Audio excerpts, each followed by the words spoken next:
afternoon, campers, and welcome back to Lotus Operations. And in today's video, we are going to be making rope from century plants. So if you feel like learning how to do that, stay tuned and let's have some fun.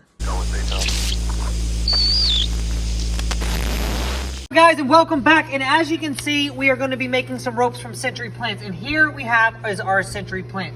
And what you want to do first is you want to cut off one of the leaves of the plant. You can either leave it on or take it off, but I'm going to take it off because I don't want to kill the leaf, stuff like that. And then you're going to begin to shave the leaf down and pull them into thin strips to be able to make your basically rope. But what I'm going to do is I'm going to cut off a bad section of the plant since that part is dying back, and that's what we're going to be using for the thing. So we're going to take it, we're going to cut it. Shit, I didn't cut it as far low as I wanted to. Ow! Okay guys, and welcome back. And now as you can see, we have our century plant leaf that we cut. I cut it smaller than what I was initially intending.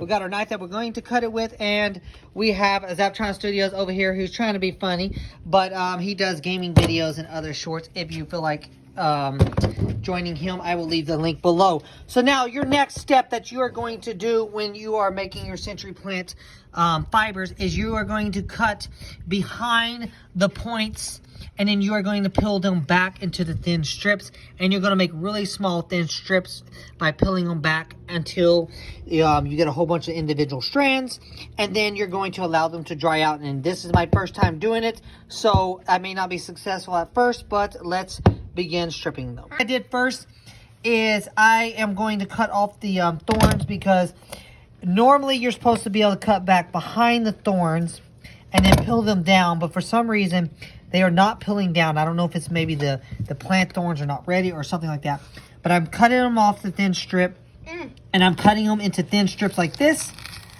and we are going to strip them down into their basic little thin layers into individual little strands, like as you can see, like this. And if this doesn't work, it's called trial and error. Okay guys, welcome back. Okay, so sorry for the little confusion earlier if I decided to upload that video or not. So now the fibers that you are going to be looking for is these little fibers from the century plants.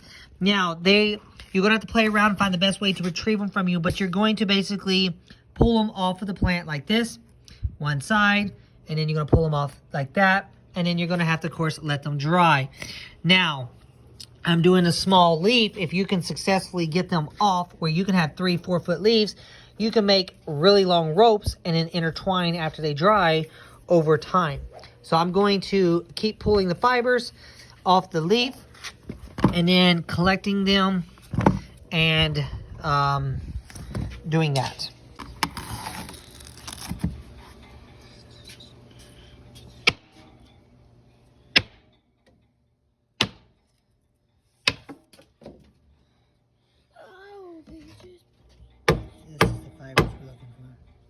Ready? I'm gonna fast cut. You ready?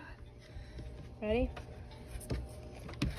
I'm about to find a better way. This peeling is not working right. Guys, another way I was informed by my uncle who was telling me this trick is you can pulverize the thing, and then you can retrieve the cords that way if you're not pulling out easily. So you're going to use your knife or hammers, and you're going to beat these down, get it all like beaten up, wet, like soft, like this. Oh, I see what you mean now. And as you can see, it's getting down, getting the juices out. Then you can be able to extract the fibers that way. So whatever way works the best. I'm not having luck with pulling them off like he is. So we're going to pulverize this right quick for the fibers, get the juice off, and get the fibers out. Now he's... Are you recording? Yes. Okay, so the next thing you're going to do, this is going to be a messy part after you pulverize, is you want to get all the juice and the pulp out. And then as you can see, all these little individual strands are the fibers that are being left behind after getting beaten. Danny, stop. And each one of these, as you can see, each one of these is an individual strand in which you're going to be collecting for rope purposes. Okay, so if you can successfully get the strands out, depending on what method you're going to do, you're going to be looking for strands like this. Now, mine are not long. You try not to break them, but you can intertwine them in together. And you're going to allow these to air dry. And then you're going to begin to braid them into a rope. Now, this ain't going to be good for like ropes like boats or whatever. But if you need like a small rope for needles and threads, you can use this maybe for sewing thread, you know, or maybe you can use this for specific things. But you're going to allow this to dry, and then you're going to intertwine them together. So we're going to allow the small amount that we were able to successfully pull off, and we're going to allow it to dry. And then here's the other ones that I beaten up, and we're going to see how well they dry when they fully dry, see if I can get it to separate more. But this is a really long progress, and it takes a while to get this off. So I'm going to have to try to find a faster way to do this. So we're going to allow these to dry, and then we'll just do a little small test piece so you can at least see how it's done. Okay, guys, so when you cut your century plant, this is something I forgot to mention. You see the little white hairs inside this?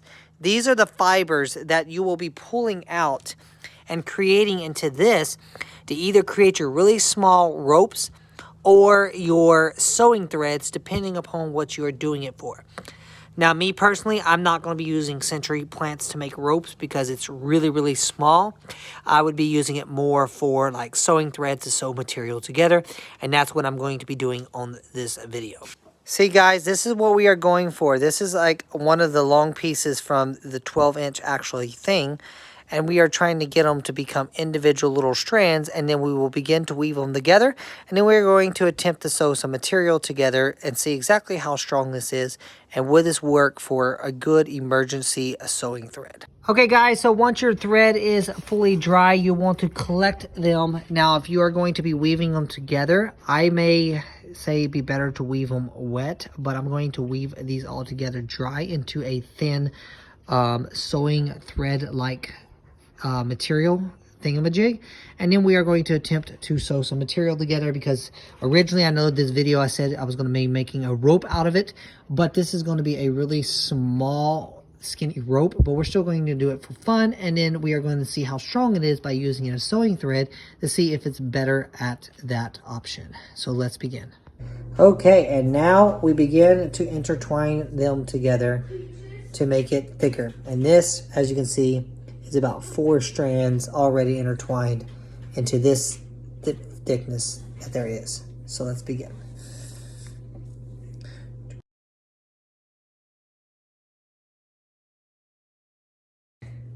Okay, so what you want to do is you want to take all your individual strands that you have and then begin just to twist them and intertwine them together like a rope, just keeping them tight. If you do it while it's wet, they'll stick together better.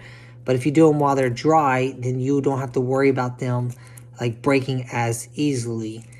For some reason, I find they're a lot stronger when they're dry than when they're wet. But as you can see, this is the end, and we are twisting them all into a smaller string. Then you're going to make a whole bunch of these strings, twist them into a larger rope, depending upon the size that you're trying to do. And then you increase your rope or your sewing thread diameter. But since I am attempting to make a sewing thread, because I'm not going to have enough to make a rope, because it's taking forever for me to yank them all apart, because this is not going to be a fast process. It's going to be a really slow process. I am going to attempt a sewing thread, and this is my sewing thread that I have with about maybe 10 strands, and it's actually maybe only a 1/16 of an inch in diameter. So next step, we are going to sew a piece of material together. So let's begin. Okay, campers, and welcome back to Lotus Operations. And here is exactly 24 hours after we made our sewing string from the century plant fibers. And here we have our needle, our plant, and the shirt that I need to sew. So we're going to string this up and attempt to sew this and see how strong this stuff is, if this actually will work like sewing string or if it will be a fail. The ultimate test would be to wash it and dry it to see how well it is, but I'm not going to do that for this time around. I can just maybe show y'all that later on. So let's begin sewing. Okay, got our needle, got our thread.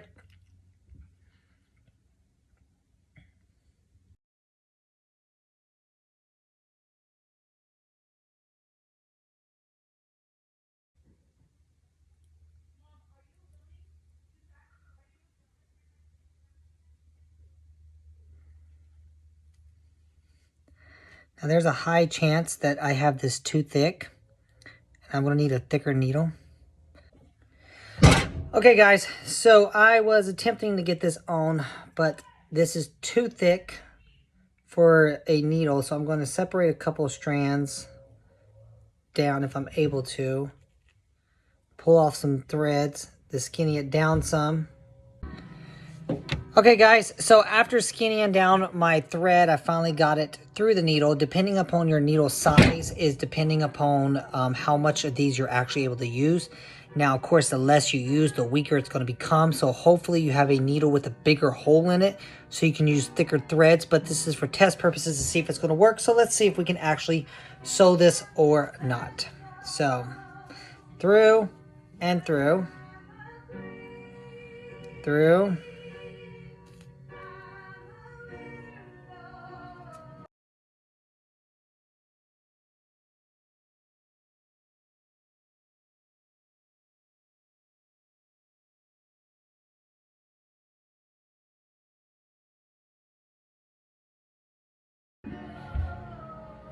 Sorry guys, I hit the wrong button there. So we are just tying off the end. I accidentally sewed it too little. But we're tying it off like you would normal thread when you're done. If I can get it, it made it too short, so my big hands are like freaking annoying the hell out of me right now.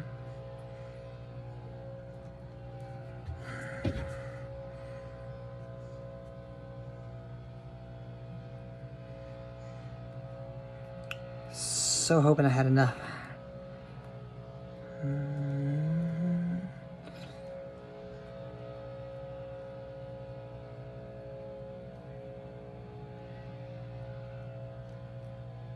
Okay, so as you can see, we have the thread tied here on this side, if you can see it. And we have the thread through here on this side. And we have it sewed like this. And now tug test. It's actually holding really well, as you can see. Okay, so as you can see, cactus fibers is a really good source for sewing thread.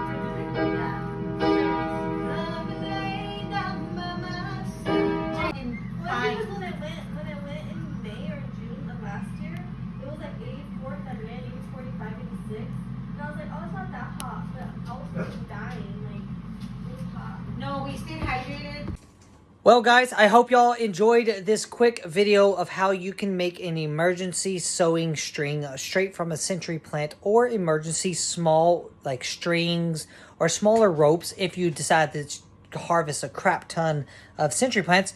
Or hey, if you need to use it for medical purposes to sew up your skin with natural elements around you, or your clothes, or whatever, a quick stitch just to temporarily hold something together, century plant fibers are the way to go. And many more videos are coming your way. Lotus Operations out.